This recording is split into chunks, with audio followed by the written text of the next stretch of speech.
Resumo da histologia do sistema reprodutor feminino. Essa aula, infelizmente, eu não tinha slides prontos, né? Não tive tempo de fazer aqueles slides completinhos. E tá bem em cima da hora para a prova de vocês, então eu acho que a gente tem que focar na morfologia e mais em reconhecimento mesmo, porque eu sei que vocês estão ansiosos com a prova prática, tá? Mas provavelmente para o semestre que vem eu vou colocar uma aula mais completa e se semestre que vem, se vocês quiserem olhar lá no YouTube se tem alguma aula nova, né? Porque realmente essa aqui vai ficar bem sucinta, sem muita correlação fisiológica, essas coisas que de vez em quando é bom fazer, né, gente? Mas vamos lá. Então, só para introduzir, para não ficar aquela coisa assim tão direto na morfologia, é só um slide introdutório falando dos órgãos sexuais internos e externos, né? Então, a gente tem os órgãos que ficam localizados na pelve, ovários, tubos uterinos, útero e vagina, né? E toda a genitália externa com seus componentes que estão localizados na parte anterior do períneo, né? Que é a vulva ou pudendo feminino, né? Muita gente confunde muito vulva com vagina, né? Então tem que ter cuidado agora, é comum mesmo essa confusão, mas agora que vocês estão aprendendo direitinho os nomes, tem que observar bem para não fazer confusão na hora de nomear. Em termos de funções, né? Basicamente seria, né? Basicamente, não tem nada de básico aqui, né? Muita coisa. Produção de gametas, função endócrina bem ampla, né? Promoção do ambiente para fertilização, a manutenção de toda a gestação, né? Imagina desde a fertilização até um bebezinho de termo, é muita coisa acontecendo, né? Lembrando de toda a embriologia, todos os hormônios necessários para manter essa gestação, a necessidade também de uma estrutura anatômica ideal, né? Por exemplo, tem gente que tem insuficiência aqui na região colo uterina, acaba perdendo o bebê incompetência istmo-cervical, né, que chama, se não me engano, acaba correndo o risco de perder o bebezinho nas fases mais finais, né, porque o colo uterino não consegue manter o bebê depois que ele já tá maiorzinho. Então, é muita coisa, né, acontecendo durante a gestação, todas as mudanças sistêmicas também no corpo da mulher, que vocês vão aprender ainda, alteração de volemia, muita coisa. E tudo é, de certa forma, orquestrado, ou em grande parte, né, orquestrado pelo sistema genital feminino. E, finalmente, é um canal de parto, né, parto natural, tudo, todas as modificações que aconteceram até aqui, ainda tem que ocorrer novas modificações, como a dilatação, né, do colo uterino, que vocês vão ver na prática, que é uma coisa assim incrível no trabalho de parto, quanto o colo se dilata e toda a coordenação dos movimentos do parto, da fisiologia do parto, enfim, as funções, desculpa, as funções são gigantescas, né? E seguindo em frente, não falei todas as funções, né? Mas temos muitas funções que a gente tem no corpo da mulher. Agora, eu vou começar, ao contrário dos livros, eu vou começar pela parte que eu acho mais fácil, né? Pelos órgãos mais fáceis. Então, a gente começa, porque aí vocês vão vendo um número maior de órgãos, né? Vagina, tubo uterino, que você bate o olho e reconhece, e já vai acumulando conhecimento, né? E deixando para o final o que for mais longo, para a gente já fechar, né? No caso, com uma parte, é uma parte mais complexa, mas também não é tão difícil, que é o ovário. E até aconselho a vocês a verem essa aula mais pausadamente, lendo alguma coisa, para não se perderem muito, tá bom? Aliás, assim, para começar mesmo, vou falar da genitália externa. Na verdade, a gente olha nos livros didáticos, tem muito pouco sobre genitália externa feminina, né? Então, se você comparar a parte genital externa feminina dos livros de histologia com a parte genital externa masculina, a masculina é mais abordada mais completamente, né? Mais detalhes. E eu até pensei cheguei a fazer um slide aqui com outras regiões, mas eu acho que vocês vão ficar meio apavorados. Então, pro semestre que vem, vou fazer uma aula completa com teoria e tudo mais. Aí, se vocês quiserem, eu compartilho com vocês essa aula futuramente, principalmente quando vocês forem ver patologia ginecológica, é importante relembrar a histologia, tá? Porque tem, por exemplo, glândula de Bartolini, tem Bartolinites, então é importante, mas não dá tempo agora da gente ver todos os detalhes. Eu até procurando, por exemplo, histologia, imagem microscópica de clitóris, a gente não acha nenhuma imagem assim interessante, detalhada, bem descrita em nenhum lugar. Até mesmo no livro Referência Histologia para Patologistas, é uma foto horrorosa em preto e branco, né? Então, vamos deixar para mais para frente, que vocês estão ansiosos, eu sei que vocês estão muito ansiosos com a prova. Então, chega de falação, vamos lá. Genital externa, só vou mostrar lábio maior. Lábio maior parece muito com pele, né? Então, na parte externa do lábio maior, a gente tem até a imagem típica de pele mesmo, com todas as camadinhas, camada granulosa e a camada córnea, né? Então, tem queratina, né? No caso, pode ter pigmentação, né? Dependendo da cor da pele, pode ter mais ou menos pigmentação que a gente vê aqui acumulado nos queratinócitos da base. Então, lembra a pele, né? Aqui mostrando mais o epitélio de superfície mesmo. Mas claro que tem também, como a gente vê nessa outra foto, folículos pilosos, glândulas sebáceas, isto na parte externa, né? Na parte mais interna, parte úmida, a gente também tem glândulas, né, sebáceas, sudoríparas, mas não tem pelos e não tem queratina, né? E a diferença é basicamente essa.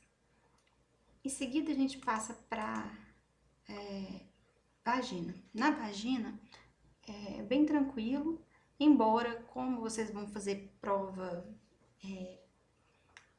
de muitos órgãos ao mesmo tempo, pode confundir, no caso dos órgãos que a gente viu, com o esôfago, com a epitélio de cavidade oral, né?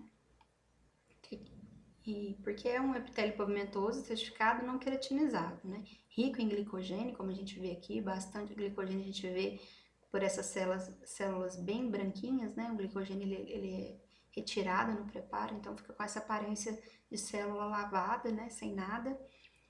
E tem esse epitélio amplo, bem espesso na mulher adulta mesmo. Temos uma camada de lâmina própria, que na verdade é uma lâmina própria meio espessa, né?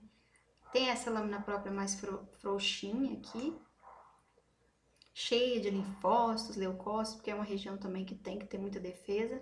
E tem a lâmina própria mais na região mais densa, né? Mais colágeno. Eles chamam tudo de lâmina própria.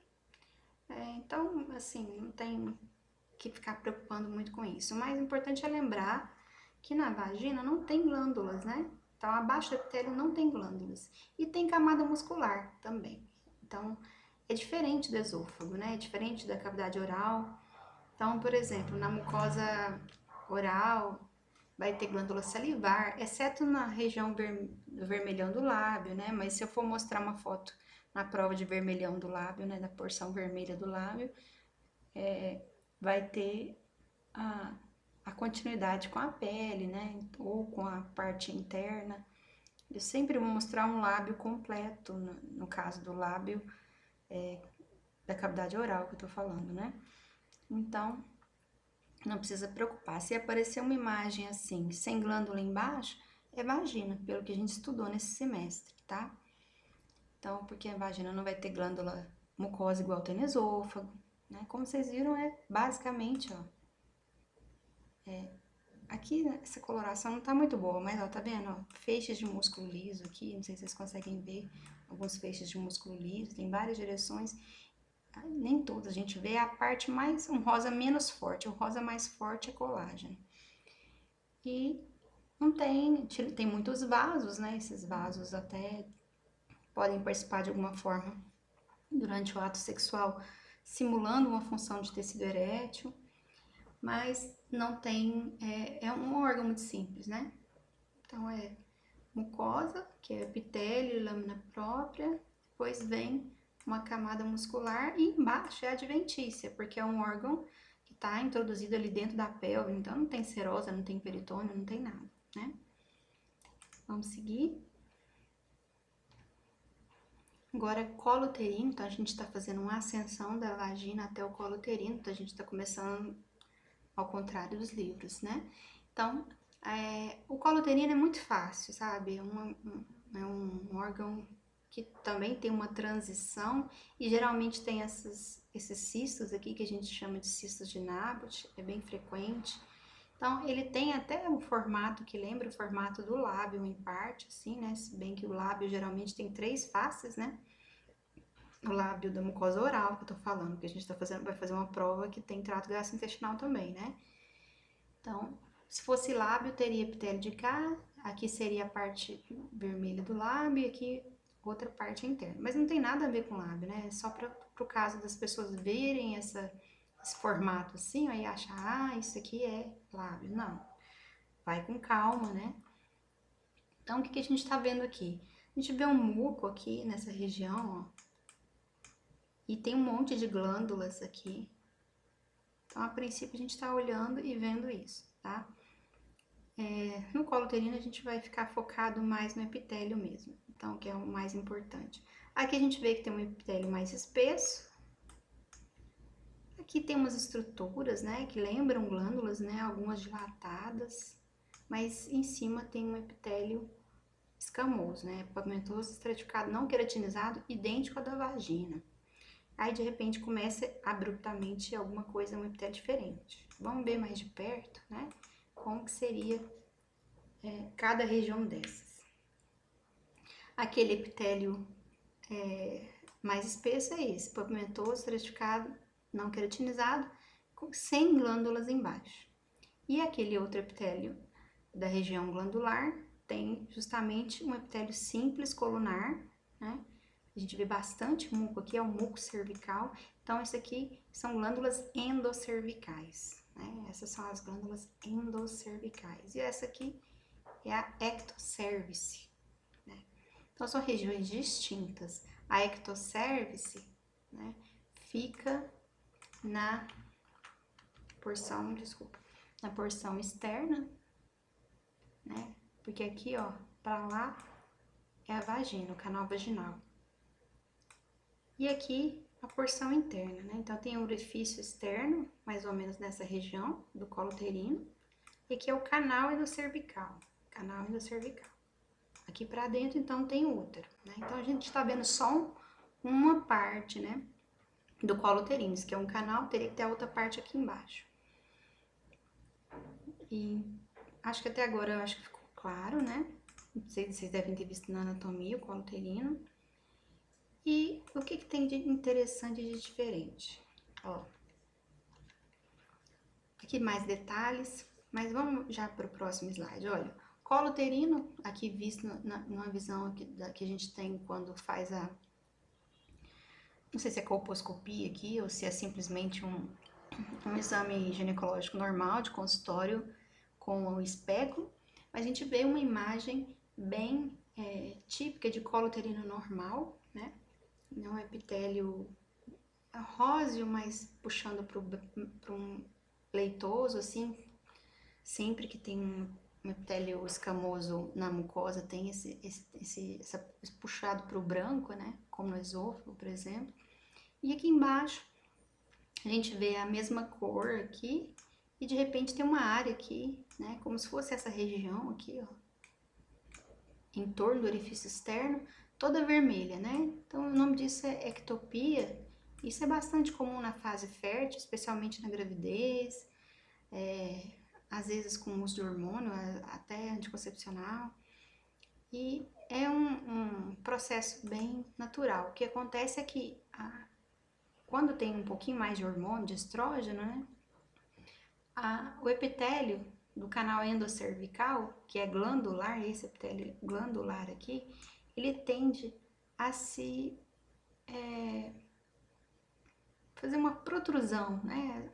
A se expor para a região externa, né? Então, o que estava dentro do canal endocervical, agora tá fazendo assim, né? Tá ficando também em parte exposto ao canal vaginal.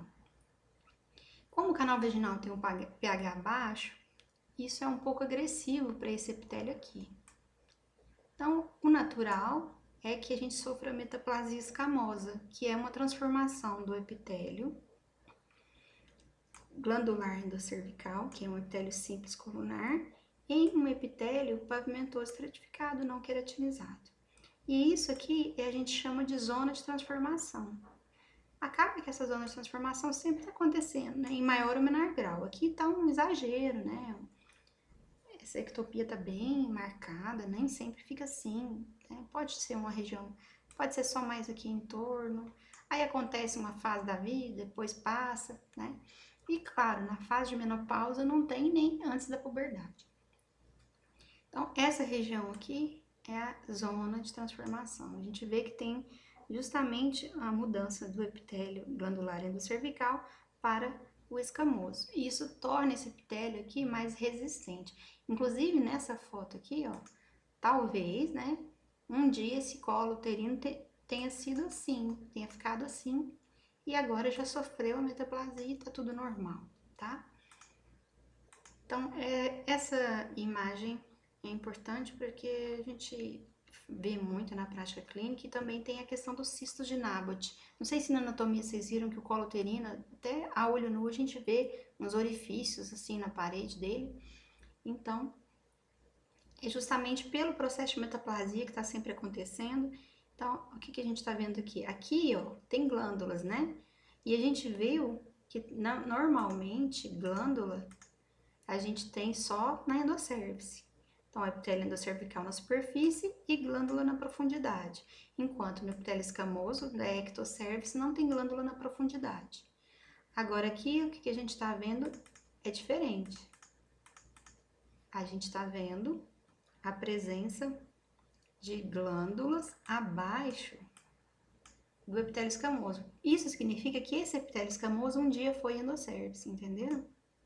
Então, isso foi endocérvice, sofreu transformação e já completou a transformação. Agora é um epitélio totalmente modificado para pavimentoso estratificado. Só que aí ficam algumas glândulas aqui e o muco pode se acumular e elas dilatam, né?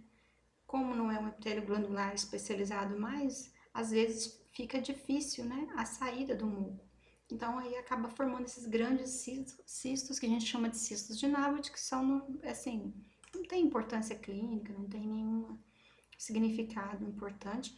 Às vezes, alguns laudos até aparecem, né, cistos de Naboth, né, e assim, eu não vejo nem justificativa para colocar, porque quase toda mulher tem, e não tem nenhum significado clínico, né? Então, olhando aqui mais de forma mais próxima, a gente vê o epitélio escamoso, a gente vê o epitélio de transição e agora o epitélio glandular endocervical. E logo aqui embaixo, um cisto de Naboth com um epitélio típico da porção endocervical, né? E como é que é essa porção endocervical? Epitélio simples colunar, né? Rico em muco, lógico, né? Então produz muito muco, né? Respondendo inclusive aos hormônios durante o ciclo menstrual. Então é a produção de muco que lubrifica a vagina. E parte também, né, do canal endocervical fica lubrificado, fica assim, se vocês observarem depois, quando vocês passarem pelo internato de GO, esse muco é bastante abundante, né? Então, sempre que vai fazer um exame especular, a gente observa. Bom, já eliminamos algumas estruturas, vamos para outra estrutura simples e super fácil, né?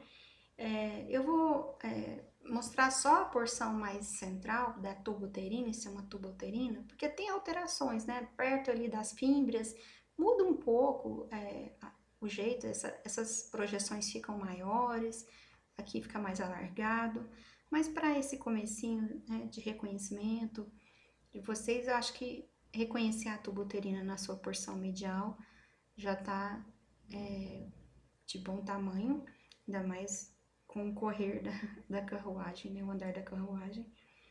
Então, o que a gente vê na tuba uterina? Não tem muito, né, segredo. Se vocês... vocês não viram as peças, gente, eu tô ficando doida, esse é ensino remoto. Bom, mas a gente tem a tuba uterina, se você olhar a olho nu, ela quando ela não tá dilatada, né, ela tem o lume dela todo preenchido por umas projeçõezinhas, né? Então, são essas projeções aqui. Então, o epitélio é todo preenchido por essas projeções que, por sua vez, são recobertas por um epitélio bem peculiar, né? Ciliado, simples ciliado. E é um epitélio que, aqui nessa imagem que eu tenho, não é tão feio, né? Mas a gente costuma achar ele meio feio. Existe um raciocínio mais quando a gente vê patologia. Esses núcleos são muito escuros, né? E às vezes assustam o R1 de patologia, mas é natural, né? Um núcleo mais escuro, como nessa região que a gente está vendo aqui. E aqui a gente vê bem os cílios, né? Então, é um epitélio ciliado e com essas imagens que a gente vê aqui. Então, toda essa região mais escura está recoberta por esse epitélio. Aqui é que deve ter pegado uma região que fez uma curva, né, na tuba, aí fica parecendo que tem duas regiões, né, mas ela é um tubo único, né.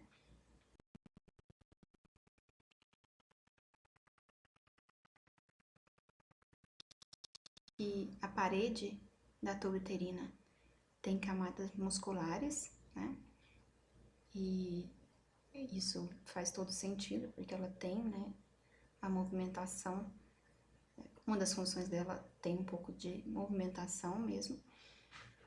E aqui a gente vê também algumas células, né, que além das ciliadas, algumas células não ciliadas, né? Então, a gente vai ver aqui, ó,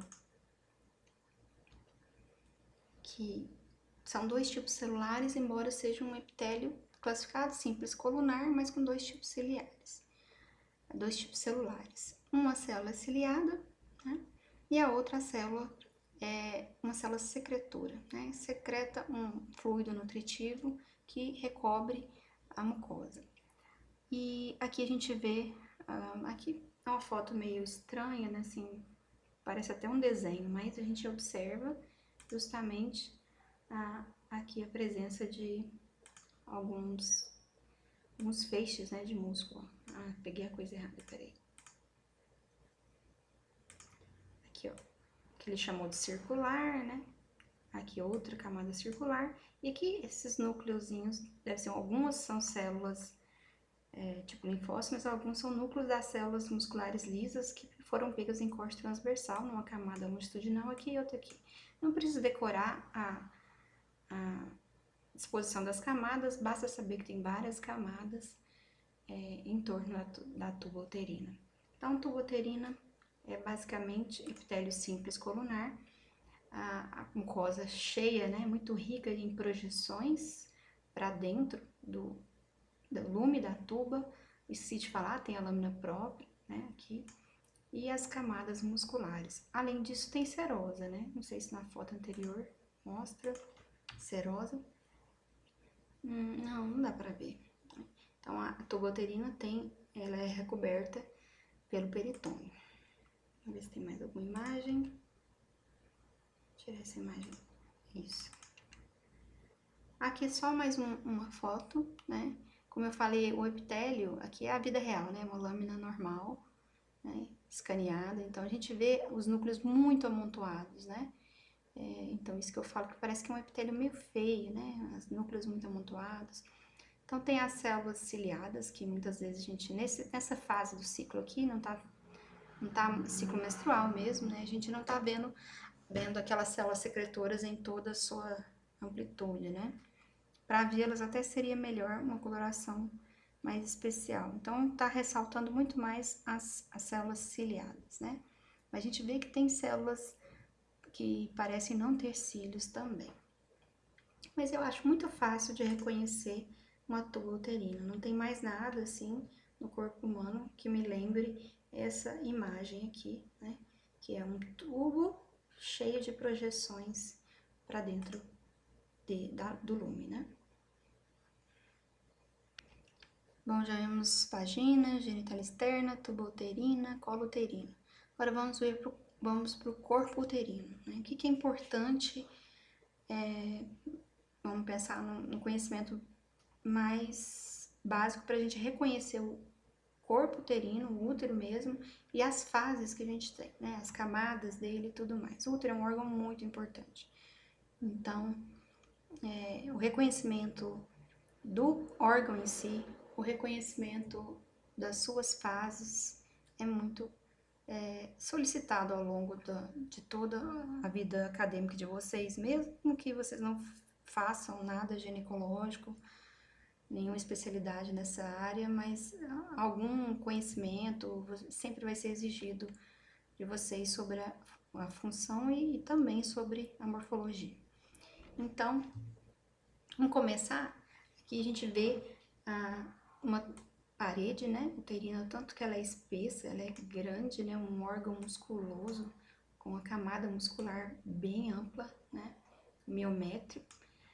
E a gente tem uma pequena região aqui, né, que seria o perimétrio, mais fino aqui. Às vezes tem serosa, às vezes tem adventícia, né, depende se tem órgãos encostando, se tá ali próximo a uma pequena porção, né, que tem ali um revestimento peritoneal. E outras regiões estão aderidas, né, próximas, coladas em outras estruturas, aí tem adventícia. Aqui a gente vê um epitélio bem espesso, né, com muitas glândulas, a gente vai ver que tem várias glândulas retilíneas aqui. E já dá pra ver desde agora que parece que tem duas colorações, né? Então, ó, a gente vê uma camada rósea grande de músculo liso, miométrio. Uma camada meio desorganizada, né? Supostamente teriam 4 camadas musculares aqui, mas na prática você vê tudo em direções variadas, né? Aqui a gente vê uma mucosa extensa, né? Bem grande. E a gente observa uma certa divisão aqui, ó, tá vendo?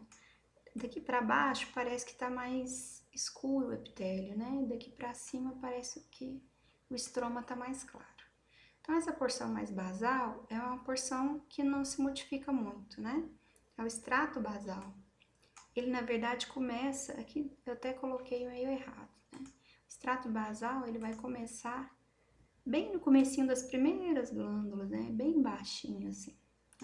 Então, onde começarem as primeiras glândulas aqui, seria extrato basal. Então, essa parte não se modifica durante a menstruação, ela não descama, né? Aí já o extrato funcional é a parte que mensalmente a gente tem uma boa descamação, né? Às vezes completo, às vezes parte dessa região funcional. Então, basicamente, a gente vê glândulas, todo o endométrio aqui, tem um estroma riquíssimo, a camada do miométrio e o perimétrio. As camadas eu acho que é bem tranquilo. Já para a gente eliminar a parte da parede, o miométrio é músculo liso purinho, né? Então, a gente vê feixes de músculo liso em várias direções aqui, não tem muito segredo. Então, miométrio, músculo liso. Agora, vamos ver, aqui ele já está mostrando extrato basal com muitas glândulas, né? Mas vamos dar uma olhadinha, então, mais uma vez. Para mim, o extrato basal estaria mais embaixo aqui e funcional aqui. Enfim, a gente vê numerosas glândulas e aqui elas estão mais tortuosas. A gente vê que tem uma diferença, né, em relação à lâmina anterior. Que anterior não, essa. Que aqui as glândulas parecem mais lineares, retilíneas. Aqui elas já estão mais começando a ficar tortuosas com secreção dentro. Aqui também, ó, tortuosas com secreção dentro. Então são as variações do ciclo menstrual. Não vou explicar o ciclo menstrual, tá? A gente vai ficar focado na morfologia, como eu falei no começo da aula. Mas a gente, alguma coisa a gente tem que correlacionar, certo? Então a gente vê aqui, por exemplo, nessa imagem, 3 fases do ciclo, né? Bem resumidamente. Porque, claro, não sai direto daqui para ficar com essa aparência, né? Nem daqui direto para cá. Mas essas são fotos, assim, básicas da fase proliferativa, essa aqui, a fase secretora e a fase menstrual, né? Então, o que dá para reconhecer olhando assim? Quem nunca viu lâmina de endométrio na vida? Bom, tem uma porção nessa fase menstrual, parece que o endométrio aqui tá meio destruído. Isso aqui a gente vê claramente. Tá meio como se ele estivesse se despedaçando, né? Isso nas glândulas mais superiores. As inferiores mantidas, né? Aqui a gente vê um endométrio que é um pouquinho diferente desse, né? Um endométrio que está com glândulas mais retilíneas, embora nem tão retilíneas assim, mas está com glândulas mais retas, enquanto esse apresenta glândulas bem tortuosas. Se a gente for seguir o lume, ó, faz uma cobrinha, né? E se a gente olhar mais de perto ainda, a gente vê que tem dentinhos de serra, mas a gente vai ver isso melhor numa imagem maior. Então, essa é a fase proliferativa, essa fase que parece a cobrinha, né? E tem os dentinhos de serra, seria a secretora, mais tardia nesse caso, e aqui a fase menstrual. Vamos ver cada uma dessas, né? Então, um endométrio proliferativo inicial, né, tem essa carinha, ó. A gente vê glândulas mais retinhas, né? E a gente tem um estroma mais denso, predomina um estroma mais denso. As alterações estromais eu não vou falar agora para vocês, vamos focar nas glândulas. Provavelmente vocês vão ver isso, e talvez já devem ter visto isso quando viram placenta. Eu acho que vocês já viram placenta, não tenho certeza, mas eu tenho a impressão que sim. Mas tem alterações também no estroma, tá? Mas vamos focar no reconhecimento pelas glândulas, para vocês não ficarem muito apavorados com a proximidade da prova. Então, a gente tem aqui glândulas longilíneas, né, retilíneas, algumas poucas glândulas tortuosas, tá? Quando a gente olha o lume das glândulas, é um lume retilíneo, como eu falei. O epitélio lembra, né, o da tuba uterina, tá vendo? Ó? Lembra mesmo. É um epitélio que a gente costuma chamar de feio. A gente que faz residente de patologia, né, no R1, a gente aprende que núcleo escuro, assim, meio amontoado, é um núcleo atípico, mas na verdade isso é o normal, né, da tuba uterina e do útero ter esses núcleos amontoadinhos mesmo, e com esse tom mais escuro, né. Então, o epitélio simples colunar pode ter até cílio, algumas células são ciliadas, mas a maioria é célula secretora, tá? Célula ciliada vai aparecer mais, vai aparecer mais aqui em cima, que pode aparecer célula ciliada, não é nada anormal, né? Já nas glândulas tem também, mas é menos, né? Então, continuando aqui nessa imagem, é simples. Glândulas retas, o estroma também é importante mostrar. É uma estroma cheia tem às vezes um aspecto meio estrelado, não consigo mostrar alguma célula assim, mas é um estroma denso, né? A gente observa um estroma muito, muito denso, bem celular mesmo.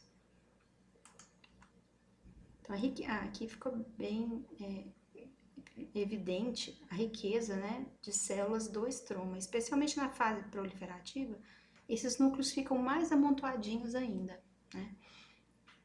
E aqui a gente vê algumas glândulas tortuosas, mas ainda é fase proliferativa. Você não vê dente de serra, que a gente vai ver futuramente, e não vê aqueles bacúlos que eu vou mostrar para vocês nas próximas lâminas, tá? Que são os bacúlos que aparecem abaixo do núcleo, tá bom? Então, epitélio proliferativo, fase proliferativa do ciclo, epitélio mucosa endometrial, né? Mucosa endometrial. Isso. Agora a gente vai seguindo em frente, começa a ficar tortuoso. Então aqui, miométrio, começando a ficar com as cobrinhas, né? Então a gente vai ver que o epitélio aumenta em espessura, né? Ele proliferou bastante, e aí ele vai ficando, as glândulas vão ficando até tortuosas, porque elas vão crescendo bastante mesmo, e começando a ficar alargadas, né? E com uma riqueza de glicogênio na parte infranuclear. Então, a gente olhando as células, não sei se vocês conseguem ver, olha os núcleos, aqui a faixinha dos núcleos, embaixo dos núcleos aqui, né? Embaixo em relação à lâmina basal da glândula, a gente tem um tom mais claro do que no ápice, né? Na porção apical da célula. Então, são vacúolos infranucleares que falam muito sobre ser uma fase secretória inicial. Então, olha, formando os S's, as cobrinhas. O estroma, como eu falei, por enquanto a gente não vai ficar usando muito ele, senão vai ficar confuso para vocês. Só com as glândulas a gente consegue reconhecer. Então, olha aqui já um epitélio secretor também, bem avançado. E a gente observa os dentinhos de serra. Na verdade, está fora de ordem. Esse aqui, ó, pelo menos esse aqui, seria um secretor mais tardio, né? Bem tardio. Então, olha os dentinhos de serra, né? As projeções. Então, além de fazer o S, a gente vê bastante alteração no padrão do epitélio. E aqui também um proliferativo bem chamativo. Desculpa, um secretor bem chamativo, né? Com bastante tortuosidade e um espessamento endometrial bem grande. Então, o que a gente faz na prática? A gente vê de longe, vê a tortuosidade e aí a gente quer classificar. É um secretor tardio, um secretor inicial. Aí a gente usa aquele critério dos vacúolos infranucleares, né? Então, quando o vacúolo de glicogênio se acumula de forma infranuclear, fica mais claro abaixo do núcleo, é um secretor na fase inicial. Então, tá aqui os núcleos celulares e a presença dos vacúolos aqui, ó. Tô fazendo a seta aqui, mas tá difícil. Então, a gente aproveita para ver o epitélio, ó, colunar, simples, tá? A gente até tem uma impressão que tem um pouquinho de cílio, pode acontecer, inclusive na glândula. E um estroma que está começando a ficar mais edematoso, né, tal. Mas é importante a gente reconhecer pelas glândulas. Mas essas glândulas aqui não estão tortuosas. Elas foram cortadas, provavelmente, num corte transversal, né? Por isso. Aqui já um secretor tardio é que tem aquelas... a gente fala de dentinhos de serra que a gente vai ver mais de perto na próxima imagem. Mas a gente já vê aqui, ó, uma espessura bem importante, dilatação. Se fosse para ser uma lâmina ideal, teria bastante muco, né, aqui dentro, pra gente ter bastante... Precisa ser uma figura de livro mesmo, né? Próxima lâmina. Agora, a gente vê bem a diferença da fase secretora inicial para a final. Então, olha, secretor inicial tem vacúolos infranucleares. Eu acho os infranucleares mais fáceis de ver, porque aqui, em tese, o vacúolo passa para o ápice, né? Mas aí fica mais difícil de ver. O que acontece com o ápice da célula? Fica meio gordinho. Fica aquela célula gordinha que lembra, às vezes, até querendo fazer uma formato de cálice, né? Então, eles chamam também essas, como se fossem as proliferações aqui que surgem, de aparência em dente de serra, né? Então, formou o dentinho de serra, é secretor tardio.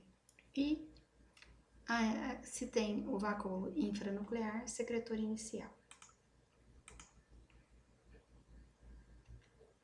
E agora o menstrual. O menstrual não, você vai ver uma aparência de secretor tardio, bagunçada, destruída, como se tivesse sido todo macerado, né? É uma coisa meio desconexa. Então você vê que tem fragmentos ali, né? Se soltando. Aqui ainda tem a manutenção do epitélio de superfície.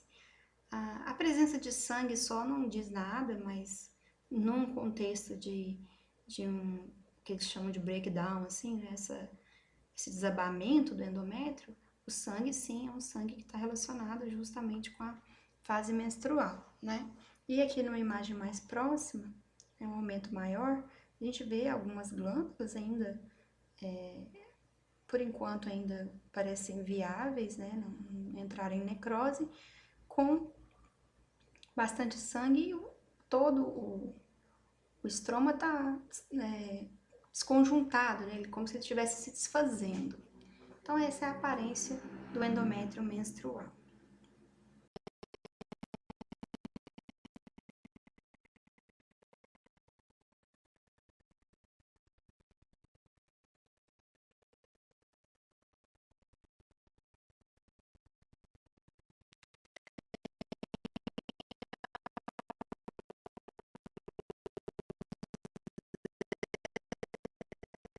Detalhes, mas não são detalhes assim impossíveis e infernais. Eu acho até que vocês já devem ter visto um pouco de ovário no ensino médio e acho que talvez no primeiro período, não sei. Então, é uma estrutura amendoada, né, pequena geralmente, né, quando é na situação normal, sem não tiver muitos cistos ou mesmo cisto muito grande. Uma estrutura sólida geralmente. E a gente tem inúmeros folículos em fases diferentes. No caso aqui eles colocaram as fases em sequência, né? Mas a gente tem na realidade folículos ali dispersos em fases diferentes em todo o córtex. A gente tem, como eu acabei de dizer, um córtex que pega a maior parte, né, do órgão. Aqui não tem delimitação e realmente na prática não tem muita delimitação, né? A gente consegue enxergar uma região mais estreita, em que tem um tecido conjuntivo mais frouxo, e é justamente onde chegam as estruturas aqui no hilo do ovário, né? Vasos sanguíneos e tal. Então, o hilo a gente lembra pela embriologia, né? Que no caso do ovário, a medula, melhor dizendo, né? A medula ovariana tende a ficar mais involuída e o córtex prevalece, né, durante a formação da gônada feminina, ao contrário dos testículos, né, que tem mais medula do que córtex, né. No caso aqui, então, o córtex, a gente vai ter um córtex com um estroma muito denso, e não é só um estroma de sustentação, ele tem funções endócrinas também. Além disso, que a gente pode lembrar aqui com essa imagem, esse aqui é só um esquema, a gente vai ter os folículos propriamente ditos, né? A gente vê que tem os primordiais, até que vai caminhando para alguns folículos que tem o aparecimento dessa região, como se fosse uma cavitação, que vai circundando, né, o ovócito até ocorrer a ovulação. E depois da ovulação, tem a formação do corpo lúteo, né? Algumas vezes a gente pega um corte histológico, um corpo lúteo na fase, assim, logo após a ovulação, aí é normal ter algum sangramento. E depois tem a manutenção do corpo lúteo por um tempo e até ele virar um corpo albicans, né? Que seria a retração, cicatrização mesmo de um corpo lúteo. Então, acaba que com o passar dos anos, o ovário vai ficando meio deformadinho, né? Ele vai tendo alguns corpos lúteos que às vezes viram um pouco císticos, e aí aparecem algumas saliências com o tempo, né? Então, o ovário inicialmente ele é mais amendoado, mais liso a sua superfície, não totalmente lisa, mas um pouco lisa. E depois, lá, depois de vários ciclos menstruais, para de aparecer um cistinho aqui, outro ali, né? Uma saliência na parede. E na superfície de corte, então, aí que a gente vê bastante alteração. Muitos corpos álbicans, muitos corpos, alguns corpos lúteos, inclusive com cistos hemorrágicos, cistos que permanecem por um bom tempo também. A gente tem um epitélio aqui de superfície, que a gente chama de epitélio germinativo, que é um epitélio simples cúbico, em continuidade com o peritônio. Logo abaixo a gente vai ter um estroma um pouco mais denso, logo abaixo do epitélio de superfície, que é a túnica albugínea, que não está mostrada aqui. E acho que basicamente, em termos de estrutura geral, para começar, a gente tem que observar essas alterações, essas características, melhor dizendo. E aqui sim, né, tem alterações com o passar do tempo, com os ovócitos, né, formando a estrutura que a gente chama de folículo, né. Todos os ovócitos, então, estão envolvidos pelo estroma e algumas células acabam envolvendo mais intimamente os ovócitos, que a gente chama de células foliculares, né? Inicialmente elas são pavimentosas, chatinhas assim, baixinhas, e depois vão virando células mais volumosas, né? Mais cúbicas.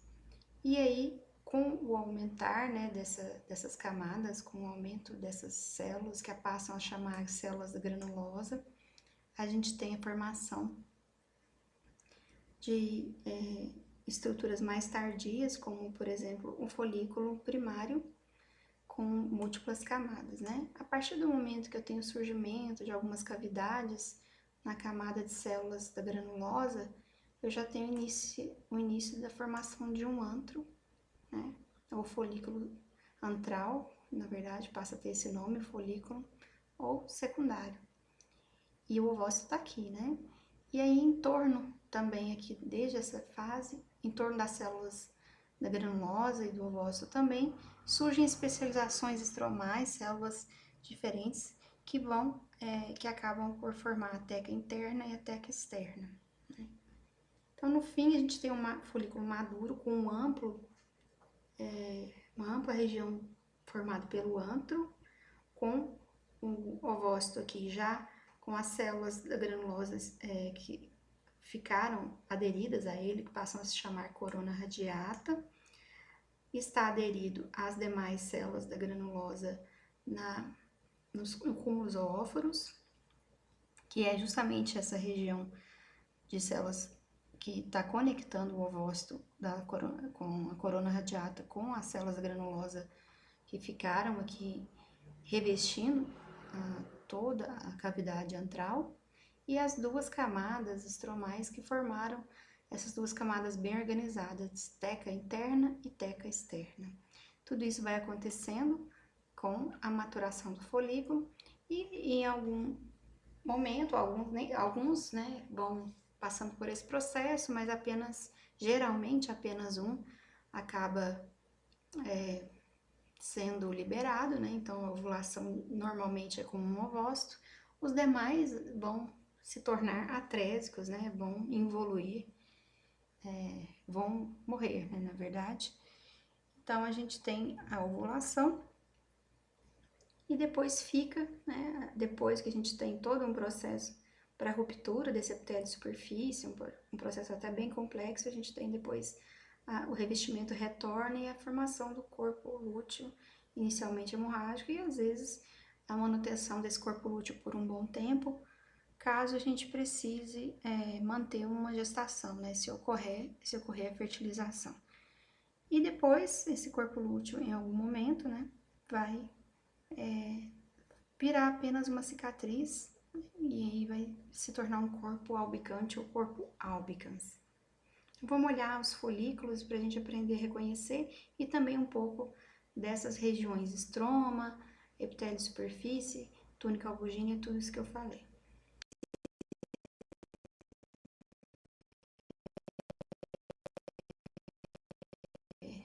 Do ovário, a parte bem externa aqui do córtex, a gente tem então um epitélio que a gente chama de epitélio germinativo, mas eu acredito que esse nome deve estar entrando em desuso, ou deveria entrar, né? Porque na verdade não tem nada de germinativo, é só mesotélio, né? Então é epitélio de superfície. Então é um epitélio simples cúbico.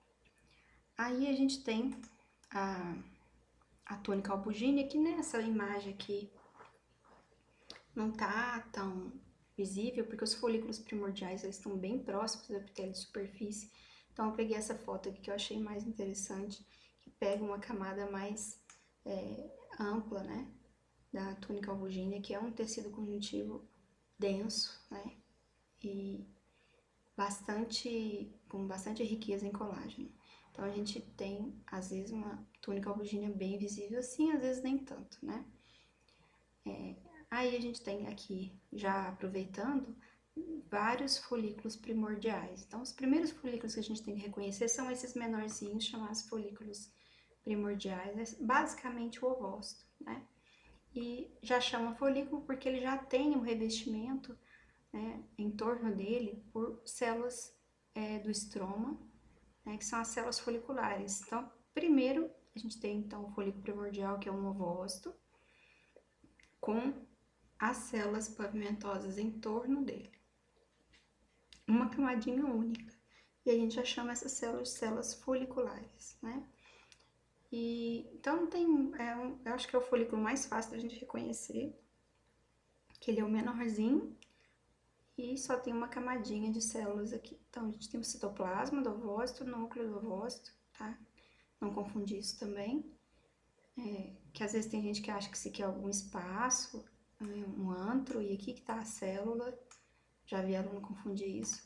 Então, não é bem por aí. Então, esse aqui é o ovócito inteiro e sua camadinha única de células musculares lisas, que eu tô aqui, ó, grifando o núcleo delas aqui, células pavimentosas. E a gente já vê alguns também. Então, aqui um esqueminha pra gente enxergar direitinho esse folículo. Então, o folículo primordial é uma célula bem eosinofílica, tem um núcleo também bem chamativo, e com essa camadinha única de células pavimentosas, que são as células foliculares do folículo primordial, né? Aqui eles desenharam elas até um pouquinho gordinhas, né? Mas são essas células foliculares aqui. Em torno aqui tem até em destaque, eu acho que ele está destacando a lâmina basal. Isso, lâmina basal, né? E aqui em volta, células do estroma ovariano. Observem assim que em torno dos folículos a gente vê um estroma muito celular, muito denso, né? É característico mesmo do estroma do ovário. Próximo folículo, né, próximo estágio que a gente tem que aprender a reconhecer é bem parecido com o anterior, né? Então vai ser uma célula que o aumento está maior do que o aumento daquelas fotos anteriores, né? Por isso que está parecendo tão maior assim. Mas é basicamente o ovócito com as células que antes eram pavimentosas, agora estão cuboides, né? Então as células que a gente tem revestindo as células foliculares vão se tornando cúbicas, então parece um colarzinho de pérolas em torno do ovócito. A gente tem aqui a lâmina basal, o estroma denso, olha o tanto que é denso, né? O estroma do ovário, o estroma muito denso. Quando a gente vai cortar um ovário, né? A gente recebe uma peça cirúrgica e vai cortar, ele é extremamente firme, né? Ele é bem rígido, bem firme, consistência borrachosa mesmo. Como se fosse a consistência daquelas borrachas de apagar que tem aquela capinha verde, né? Dali para mais firme. Então é um estroma muito denso mesmo. E aqui já surgiu uma camadinha vermelhinha diferente, né? Que não tinha antes, que é a zona pelúcida, né? Então o ovócito começa a secretar algumas glicoproteínas que vão envolvendo ele, né? E gerando um certo limite, né? Uma certa separação, não uma separação verdadeira, né? Uma barreira, mas no sentido assim que a gente consegue enxergar uma linha que separa o ovócito da camada de células foliculares. Então esse é um folículo primário inicialzinho, começando a se desenvolver.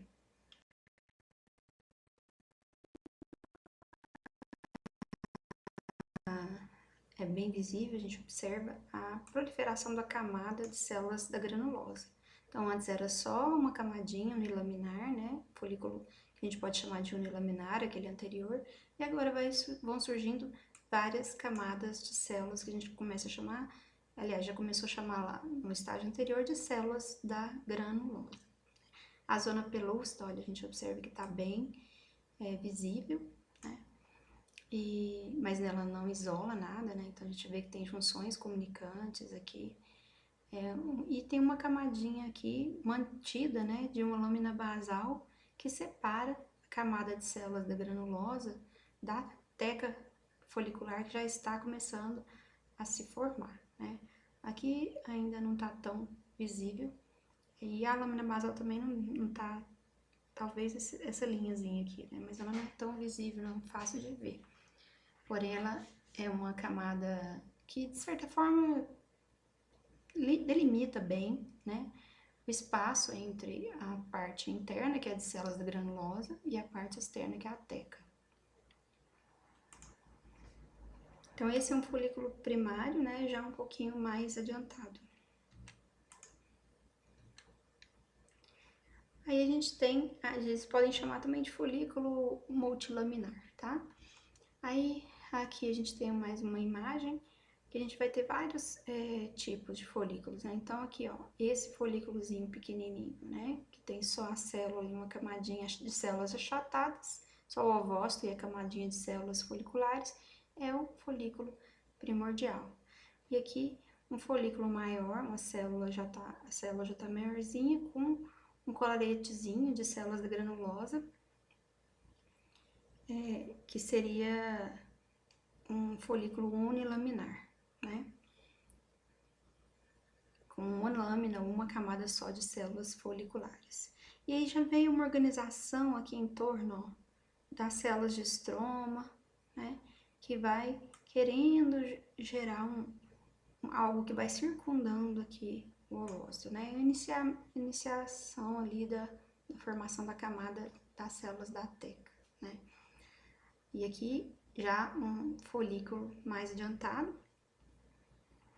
Então, ainda folículo primário, só que multilaminar, com bastantes camadas de células da granulosa, a zona pelúcida bem visível, o ósito tá bem claro aqui também.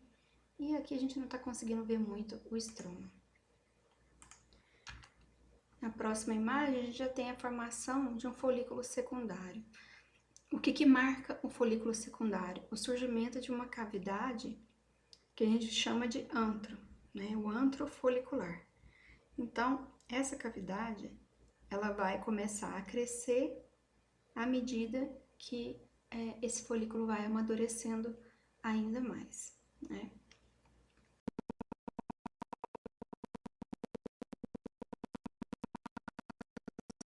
Regiões que vão acumulando líquido, espaços acumulando líquido, quando essa camada de células granulosa, esse extrato granuloso fica muito espesso, né? E aí essas vesículas contendo líquido vão coalescendo para formar o antro. O antro vai crescer cada vez mais, né? E o ósito vai também adquirir um certo tamanho até na próxima fase, quando ele para de crescer. E aí a gente tem a formação já de um folículo maduro, né? Então, a gente já vê aqui que o ósito atingiu seu tamanho. A camada de células da granulosa tem menos células agora, mas geralmente é homogênea, a espessura dela é homogênea em quase todo o folículo, exceto nessa região que a gente chama de cúmulo ófalo, que é a região que conecta o ovócito à camada de células da granulosa. Tá? E em torno do ovócito a gente tem a manutenção de algumas poucas camadas de células da granulosa também, que a gente chama de corona radiata. O restante da aparência aqui acaba se mantendo, né? O ovócito está maior, mas tem aqui a zona pelúcida e tem a corona radiata em torno dele, né? Em volta aqui a gente vê o surgimento, ainda tem a lâmina basal separando, né? a célula camada granulosa da camada da teca, mas a gente tem o surgimento de algumas células aqui que deixam de ser fusiformes, vão ficando mais volumosas, que são as células da teca interna, e são células que vão secretar esteroides, né? Então a gente tem a vascularização bem rica, né? Como todo órgão, no caso, toda estrutura endócrina com função endócrina tem que ter uma comunicação ampla com a circulação sanguínea. E em torno, forma a teca externa, que é basicamente músculo liso e células do estroma mesmo, né, do tecido conjuntivo. Então, olhando aqui, a gente vê, eu esqueci de falar, à medida que vai maturando, a célula, o folículo vai se adentrando um pouco mais profundamente para dentro, até mesmo pelo crescimento da camada das células granulosas, mas futuramente vai se aproximar e vai fazer uma saliência aqui no epitélio de superfície, até que essa saliência vai se formar, vai ficar uma camada bem fina e durante o pico hormonal a gente acaba tendo a ovulação, certo? Então, o folículo maduro, ele é bem fácil de reconhecer também, então não vejo nenhum problema. O ovário é meio complexo, tem muitas estruturas para reconhecer, mas a gente consegue tranquilamente reconhecer que é um ovário, né? A coisa mais fácil também, colocar um ovário, uma figura de um ovário, vocês vão ver na hora que é um ovário, não tem nada mais que se confunda com ele, tá? Mais algumas imagens, né, de folículos maduros, aqui a gente consegue enxergar a teca interna e a teca externa, né? Na teca interna, a gente tem vários vasos aqui, ó, essas imagens como se fosse uma fenda, na verdade são vasos, e as células são mais gordinhas, né? São mais volumosas, mais poliédricas.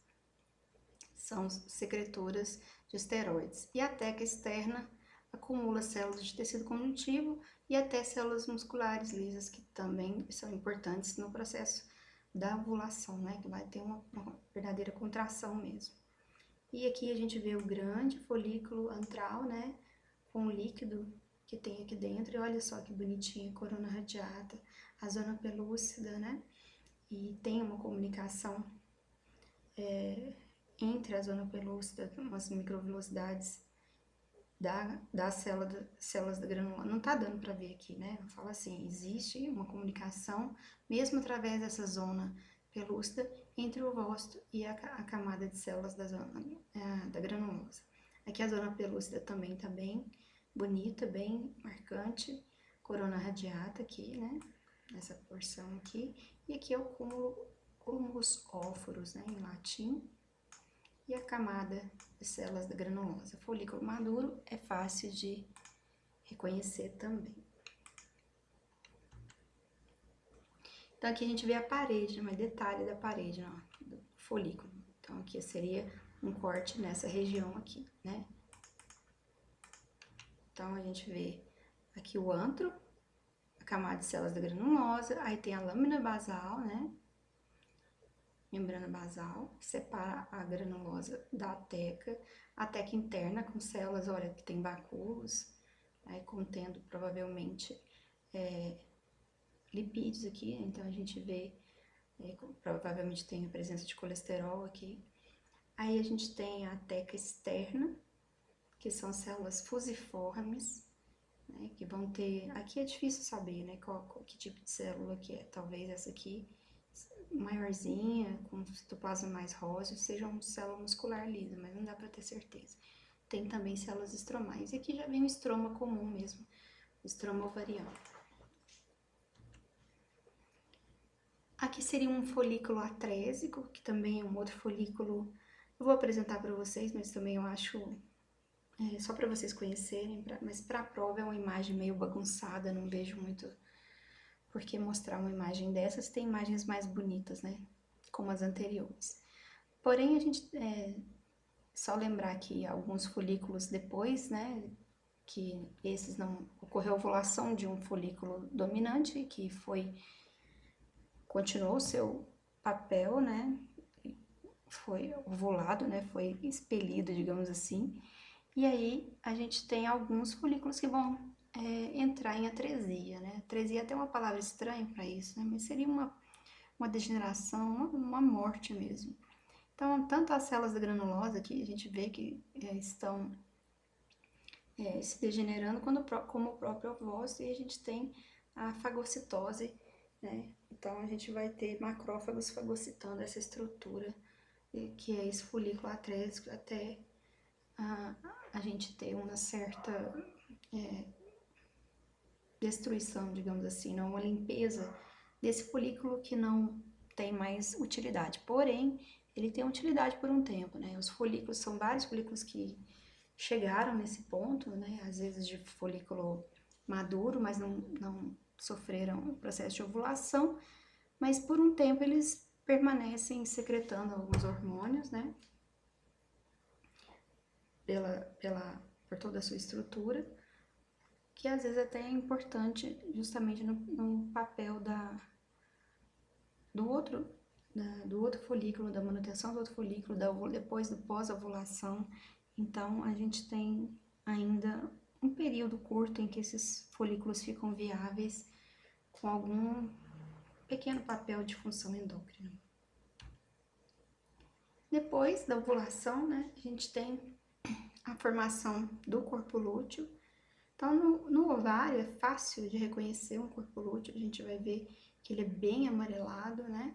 E muitas vezes tem um centro hemorrágico em alguma fase, às vezes esse centro hemorrágico fica muito amplo e acaba se tornando um cisto hemorrágico. Aqui já é um folículo, um corpo lúteo, aliás, que já está ficando, né, mais próximo de cicatrizar, porque depois que eles se cicatrizam, eles ficam branquinhos assim e se tornam corpos álbicans, né, ou corpos albicantes. E na microscopia, o que a gente vê? Parece o colapso, né, o desabamento daquela estrutura do folículo maduro, uma vez que o ócito sofreu a ovulação, e aí fica essa estrutura por um período que vai variar se houve fertilização ou não, né? Em caso de fertilização, esse corpo lúteo vai durar uns meses. No caso de não ocorrer, ele dura, eu não lembro se são 12 semanas, alguma coisa assim. Então, ele permanece secretando hormônios, então a gente vê que tem como se fosse tivesse colapsado, né? Então, projeta um pouco para dentro do que era antes a cavidade antral, né? Um pouco dessa camada de células granulosas bem espessa. E quando a gente olha mais de perto, a gente observa que as células granulosas são bem volumosas, róseas, né? Bem cor-de-rosa, mesmo tom do citoplasma, com núcleo central. E as mesmas características têm as células da teca, principalmente as células da teca interna, né? Que vão estar fazendo parte aqui. E que são também com um formato mais globoso, porém elas são menores que as células da granulosa, né?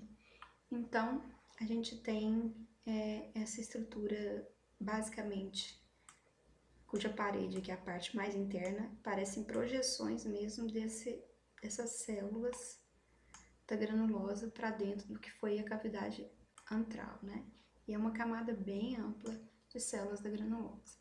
E a parte mais escurinha, não sei se vocês veem aqui, seria a parte da teca, especialmente a teca interna.